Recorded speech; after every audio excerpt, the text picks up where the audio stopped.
Hello everyone. In this video, we are going to write an essay on Mahatma Gandhi. He was born in Porbandar, Gujarat on October 2, 1869. Mahatma Gandhi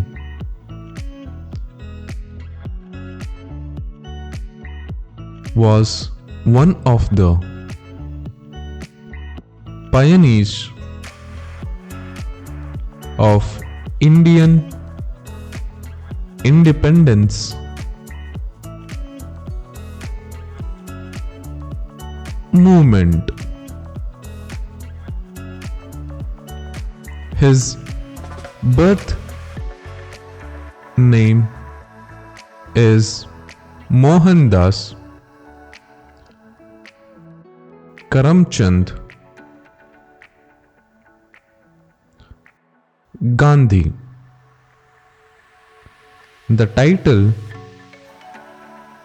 Mahatma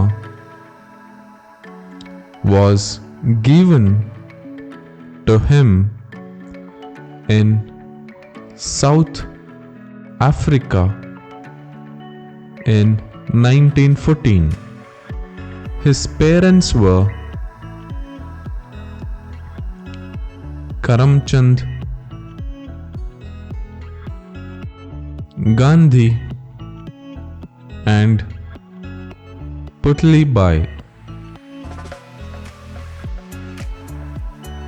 He led many movements like non-cooperation movement,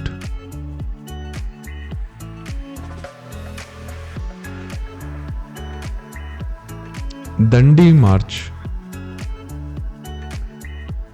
Quit India movement, etc. He is called the father of nation. Gandhiji is the symbol of love, peace, honesty, and truth. He fought to overcome poverty and untouchability. His principles and ideologies will continue to inspire us in the future. Hope this helps. Thank you for watching. Please do like, share, comment and subscribe. Check out my other videos as well.